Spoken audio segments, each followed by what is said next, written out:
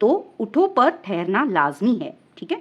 اگر نہ ٹھہرا جائے تو ایسے بن جائے گا اٹھو مت بیٹھو، یہ ہو جائے گا اٹھو مت بیٹھو، ٹھیک ہے، جس میں اٹھنے کی نہیں یعنی اٹھنے سے منع کیا ہے اور بیٹھنے کا حکم دیا گیا ہے. تو یہ کہنے والے کی بات کا مطلب الٹ ہو جائے گا. تو اس لیے وقف لازم جو ہے یہ میم کے نشان پر ہم نے رکنا چاہیے.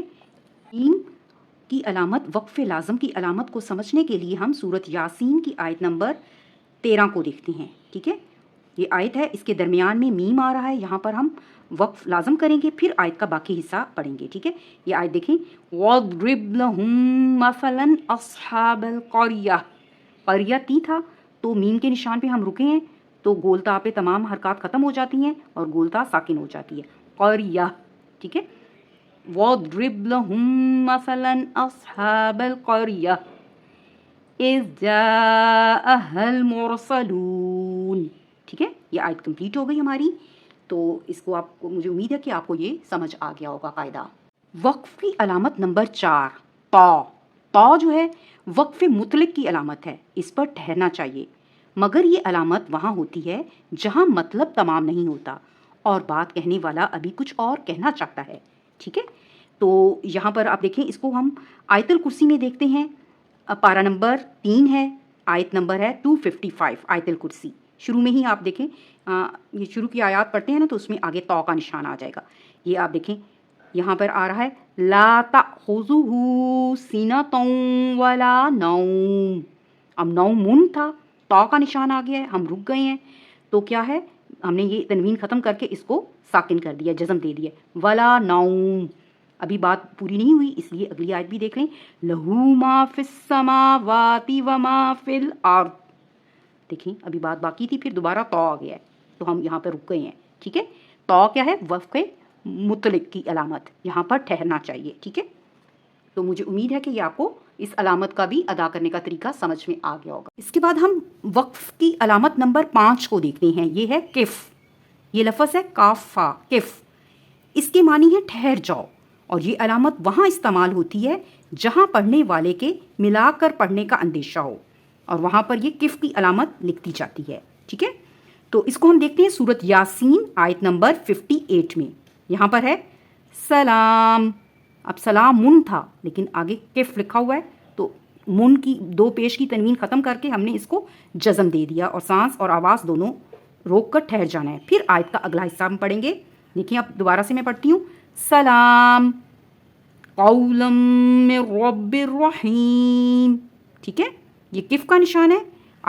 علامت نمبر 5، یہاں پر ہم نے رک جانا ہے، ٹھہر جانا ہے، اور اس کے بعد آیت کا باقی حصہ تلاوت کرنی ہے. وقف کی علامت نمبر 6 جیم. یہ وقف جائز کی علامت ہے. یہاں وقف کرنا اور نہ وقف کرنا دونوں برابر ہیں، یعنی جائز ہے. اگر ہم رک جائیں تو بھی ٹھیک ہے، اگر نہ رکیں تو بھی ٹھیک ہے. تو اس کو سمجھنے کے لیے ہم آیت الکرسی ہی کو دیکھتے ہیں، ٹھیک ہے. یہ آیت الکرسی میں آپ دیکھیں شروع ہو رہی ہے اللہ لا الہ الا ہو.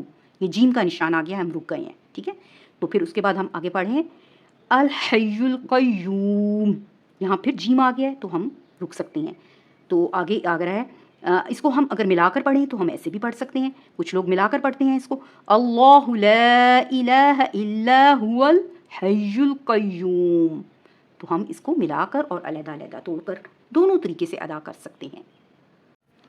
آج ہم نے آپ کو وقف کرنے کی جو 6 علامات ہیں وہ بتائی ہیں. یہ ایسی علامات ہیں جہاں پر ہمارا ٹھہرنا ضروری ہے، ٹھیک ہے. تو آپ نے ان علامات کو غور سے دیکھنا ہے اور ان پر قرآن پاک میں اس کے مطابق جو میں نے آپ کو اصول بتائے ہیں اس کے مطابق وقف کرنے کی کوشش کرنی ہے. تو دیکھ لیں، ایک دفعہ ریوائز کر دیتی ہوں. سب سے پہلے علامت نمبر 1 آیت کا نشان ہے جہاں پر ہم نے لازمی ٹھہرنا ہے، جس کو وقف تام بھی کہتے ہیں. نمبر 2 جو علامت ہے وقف کی، آئین رکوع کا نشان ہے، یہاں پر ہم نے لازمی ٹھہرنا ہے، ٹھیک ہے. اور علامت نمبر 3 جو آج میں نے آپ کو بتائی ہے میم، وقف لازم ہے، یہاں پر بھی ٹھہرنا ضروری ہے، ٹھیک ہے. اس کے بعد علامت نمبر 4 تا، وقف تام کی علامت ہے، یہاں پر بھی ٹھہرنا چاہیے، ٹھیک ہے. اور اس کے بعد علامت نمبر 5 کف.